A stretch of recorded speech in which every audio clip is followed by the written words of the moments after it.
Il est 8h32 sur BFM TV et RMC. Mon invité est le chef de la diplomatie française, le ministre de l'Europe et des Affaires étrangères.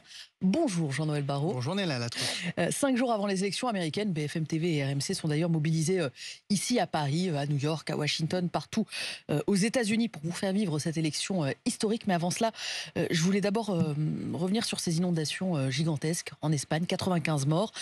Le bilan risque encore de s'alourdir parce qu'il y a encore des dizaines de disparus, des villes entières ont été ravagées. Et évidemment, la France et l'Europe sont solidaires pour porter assistance à l'Espagne si elle en faisait la demande. Jean-Noël Barrot, à l'heure où on se parle, la France a-t-elle reçu une demande d'assistance de Madrid ? C'est évidemment une tragédie absolue et la France a exprimé hier sa solidarité vis-à-vis du peuple espagnol, a exprimé ses condoléances aux familles des victimes et à leurs proches et a proposé à l'Espagne de l'aide et 250 pompiers se tiennent prêts à intervenir dès lors que l'Espagne acceptera cette demande. Évidemment, notre priorité, vous l'avez cité en introduction, c'est la sécurité de nos ressortissants, puisque 4000 Français vivent dans la région de Valence et c'est pourquoi notre ambassade, notre consulat sont pleinement mobilisés pour pouvoir répondre à toutes les questions, pouvoir leur porter secours lorsque cela est possible. Et nous suivons l'évolution de la situation d'heure en heure. Vous savez me dire si à ce stade on a des nouvelles de chacun d'entre eux ? Est-ce qu'il y en a qui ne répondent pas à l'appel, pour lesquels on est encore inquiet ? On est encore inquiet, on est encore dans l'attente de confirmation. On n'a pas eu de nouvelles tragiques à ce stade, mais malheureusement on ne peut pas l'écarter. C'est pourquoi les équipes sur place sont pleinement mobilisées. Je veux leur rendre hommage parce qu'elles sont face à une situation extrêmement complexe et elles sont mobilisées de jour comme de nuit. Donc consulat et ambassade en Espagne pour répondre aux Français sur place. À Paris, pour les proches, il y a des dispositifs, une cellule de crise qui a été ouverte, pas encore ? Il y a un centre de crise et de soutien rattaché au ministère des Affaires étrangères qui, en lien avec l'ambassade et le consulat, s'assure que toutes les réponses peuvent être apportées. Ce que le consulat a fait jusqu'à présent, c'est d'orienter les personnes qui rencontrent des difficultés ou qui sont dans une situation d'urgence vers les numéros dédiés pour que les secours espagnols puissent leur porter assistance le plus rapidement possible. Jean-Noël Barrot, vous êtes revenu du Maroc ce mercredi soir, hier, après une visite d'État de 3 jours avec le président de la République. Des accords signés dans plusieurs domaines économiques pour un montant évalué jusqu'à 10 milliards d'euros. Visite importante qui scelle la réconciliation entre Paris et Rabat. Et il a fallu pour cela que la France fasse évoluer sa position sur le Sahara occidental, que la France réaffirme la souveraineté marocaine sur ce territoire disputé. Vous avez d'ailleurs présenté au Maroc une nouvelle carte de la diplomatie française qui englobe le Sahara occidental dans le Maroc. Jean-Noël Barrot, pourquoi ce virage de la diplomatie française ? La France soutient depuis 2017 ce que l'on appelle le plan d'autonomie présenté par le Maroc pour la région du Sahara occidental.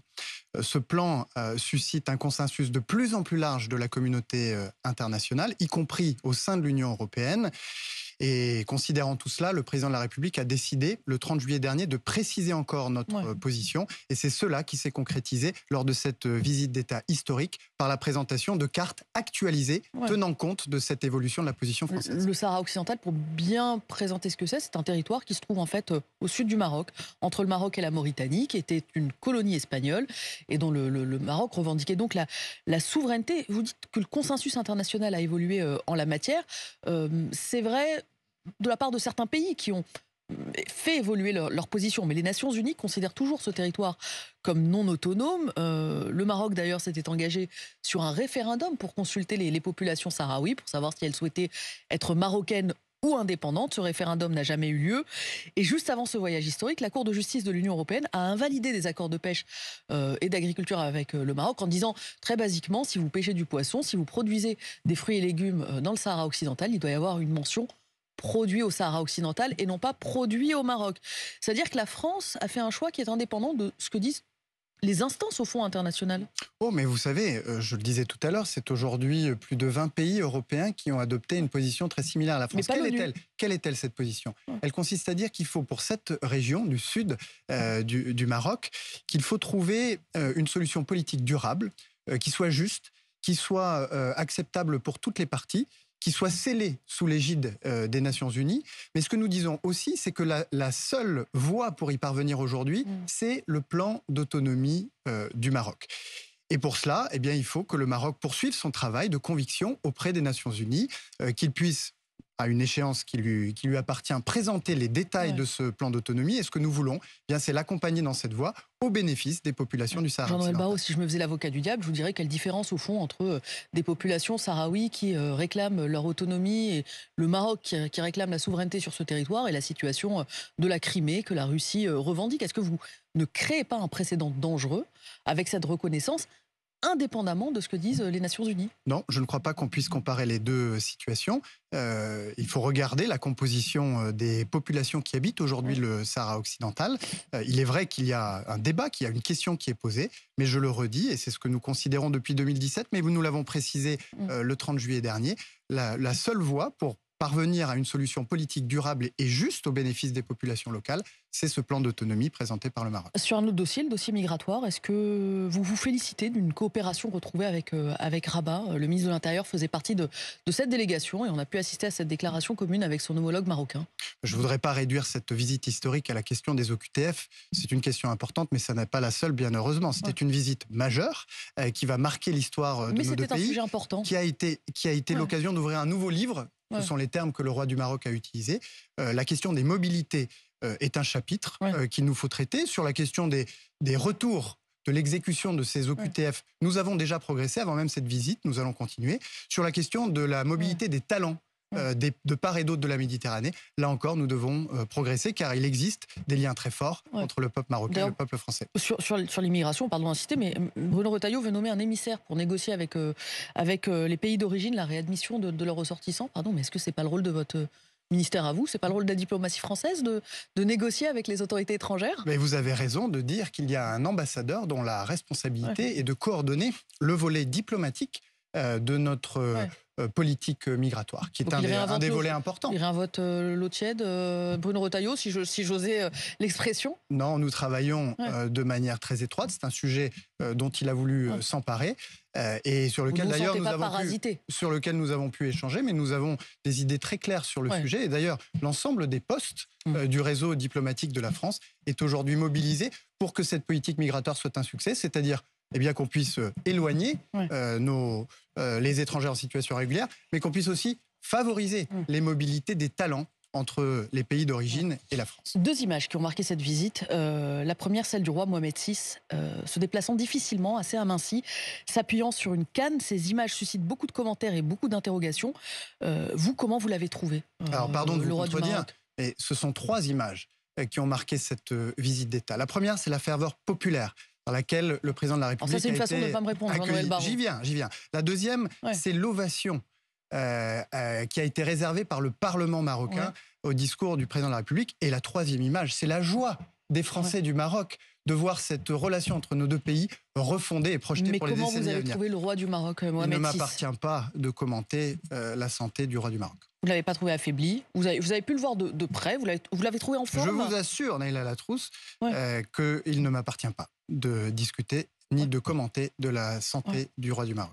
Pour tout vous dire, on s'est posé la question de est-ce qu'il fallait traiter ce sujet-là, et puis on s'est dit la semaine où Michel Barnier fait la transparence sur son opération, l'année où Joe Biden renonce à la présidence américaine pour des raisons de santé, il n'y avait pas lieu de faire un distinguo dans le traitement entre des dirigeants occidentaux et des dirigeants orientaux. C'est pour ça que je me permets de vous reposer la question, comment vous l'avez trouvé? Et c'est pour ça que je me permets de vous rappeler à ces images très fortes qui ont marqué cette visite. Je n'aurai pas de réponse, j'ai compris, l'ovation au Parlement, la joie des Français du Maroc. Est-ce que la visite n'est pas gâchée aussi par la présence de Yassine Bellatar? Je ne sais pas si vous avez lu la presse française ces derniers jours.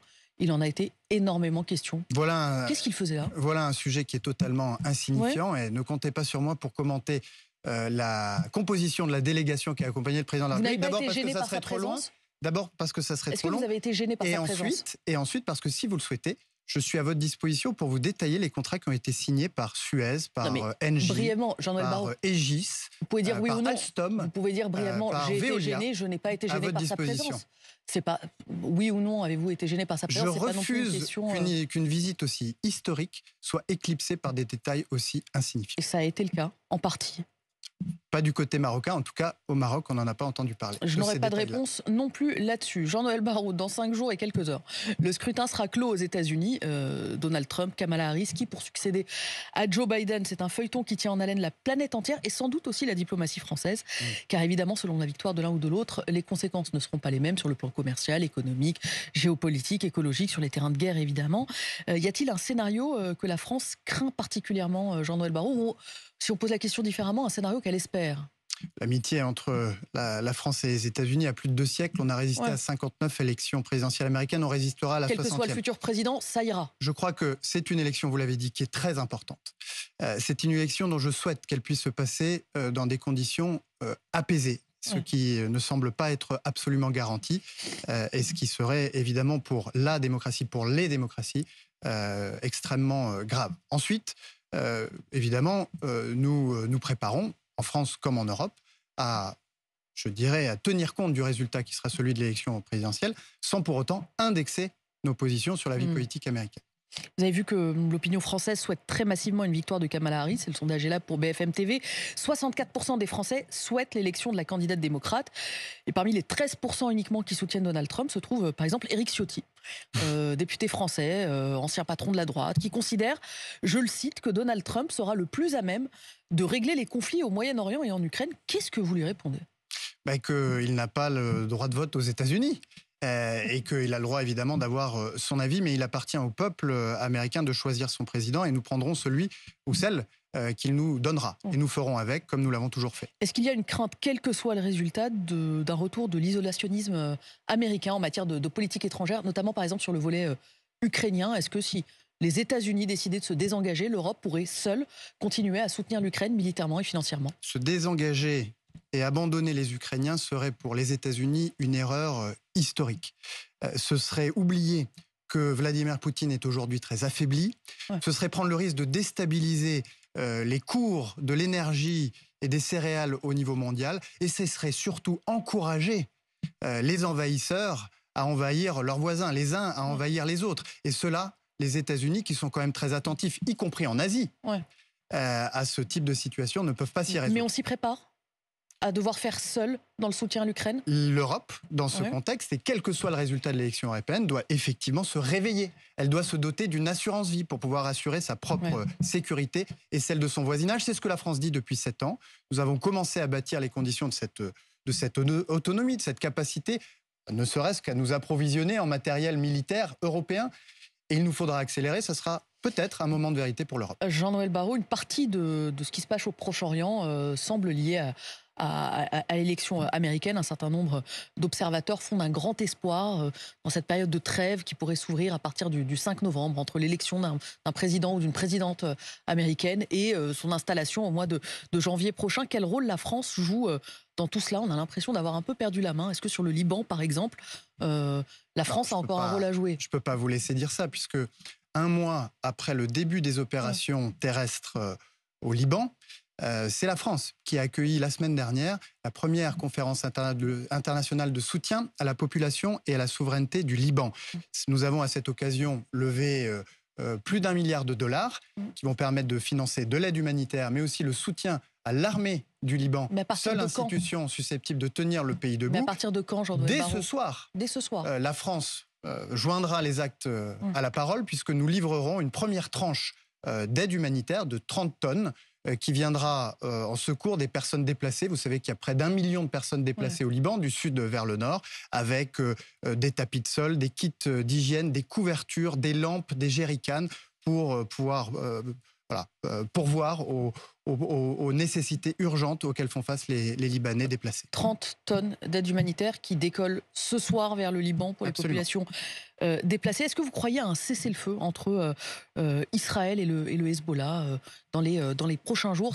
C'est évoqué notamment par le nouveau chef du Hezbollah, même s'il semble considérer que les conditions ne sont pour l'instant pas réunies. Nous y travaillons activement, puisque vous savez qu'il y a 1 mois, la France et les États-Unis ont mis sur la table une formule de trêve suivie d'une application des résolutions du Conseil de sécurité permettant une paix durable des 2 côtés de la ligne bleue qui sépare le nord d'Israël du sud du Liban. Et dans le même temps, le Hezbollah se dit prêt à poursuivre aussi ses frappes pendant encore des mois. Bien sûr, et donc il nous faut, nous, Français, américain, convaincre les deux parties qu'il existe un chemin qui est celui de la diplomatie. Mais il y a un cessez-le-feu à portée de main.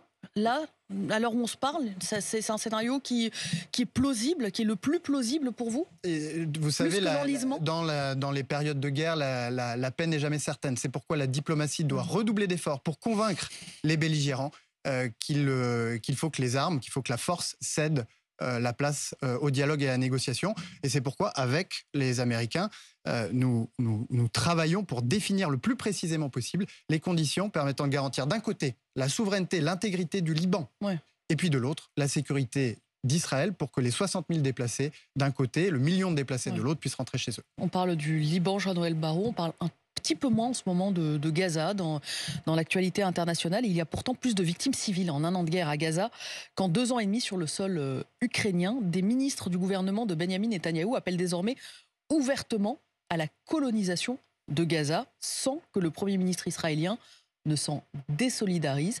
Est-ce que ça vous choque? Est-ce que c'est une ligne rouge pour la diplomatie française que la réintégration de la bande de Gaza dans le territoire israélien?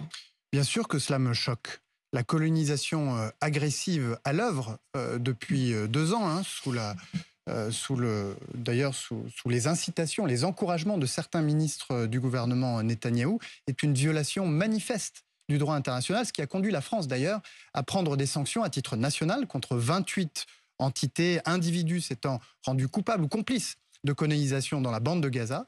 D'entendre aujourd'hui qu'il faudrait coloniser le nord de Gaza, c'est évidemment quelque chose qui me choque et c'est un propos qui est extrêmement grave et qui nuit à la seule solution susceptible de garantir durablement à Israël et à son peuple la paix et la sécurité, c'est-à-dire la solution à 2 États, un État d'Israël et de Palestine, vivant côte à côte, en paix et en sécurité. Quel est le jour d'après à Gaza? Il y a un projet de trêve d'1 mois qui est mis sur la table par des médiateurs. Il se passe quoi ensuite? Avant même cet le jour État d'après, palestinien que vous évoquez. Avant même le jour d'après, ce qu'il faut à Gaza, c'est un cessez-le-feu immédiat. La disparition, la mort de Yahya Sinwar, qui était l'architecte de l'attentat terroriste du 7 octobre, doit être le moment de tourner la page de ces opérations militaires d'ampleur à Gaza. Trop de civils ont péri, trop de femmes et d'enfants ont perdu la vie, trop de destructions ont eu lieu, y compris y compris des destructions en matière patrimoniale. Ce qui s'est passé depuis un an à Gaza est dramatique et cela doit cesser. Et quant au jour d'après, eh bien la seule solution possible, c'est celle qui consiste à avoir 2 États qui vivent côte à côte avec des garanties de sécurité pour chacun. Un dernier mot, Jean-Noël Barrot, de l'Institut d'études politiques de Strasbourg, qui a annoncé hier suspendre son partenariat avec une université de Tel Aviv au regard, je cite le communiqué, de ses positions profondément bellicistes et dénuées de toute perspective humaniste. Est-ce que c'est la seule liberté et responsabilité des établissements? On voit que des pressions se multiplient, par exemple à Sciences Po Paris également, pour dénoncer ce type de partenariat, ou est-ce que vous voyez une forme regrettable d'importation du conflit sur notre territoire? C'est une décision qui est affligeante et qui me désole profondément. L'université, c'est le lieu du débat, de la tolérance, de l'ouverture sur l'autre. C'est le temple de l'esprit critique. Je suis moi-même universitaire et je tiens fondamentalement à ce que ces principes puissent être respectés. Je rappelle d'ailleurs que ce n'est pas cette université qui aujourd'hui bombarde au Liban ou à Gaza, et que c'est d'ailleurs dans les universités israéliennes que l'on trouve les plus fervents partisans de la paix et de la solution à 2 États. Merci Jean-Noël Barrot d'être venu à ce micro ce matin. Je rappelle ce que vous venez de nous annoncer à l'antenne de BFM TV et RMC ce soir. 30 millions de tonnes. 30 tonnes. 30 tonnes, pardon. 30 millions, c'est beaucoup, vous avez raison. 30 tonnes d'aide humanitaire qui part pour le Liban, pour les populations déplacées. Je rappelle aussi les nouvelles que vous nous donniez pour les Français qui se trouvent dans la région de Valence. Le consulat est en lien avec eux et on essaye d'identifier où se trouve chacun d'entre eux et évidemment de rassurer leurs proches en Espagne ou en France qui peuvent s'inquiéter. Consulat d'Espagne, le numéro trouvable sur Internet et j'imagine sur le site du Quai d'Orsay. Absolument. Pour tous ceux qui s'interrogent. Merci encore, Jean-Noël Barrot, ministre des Affaires étrangères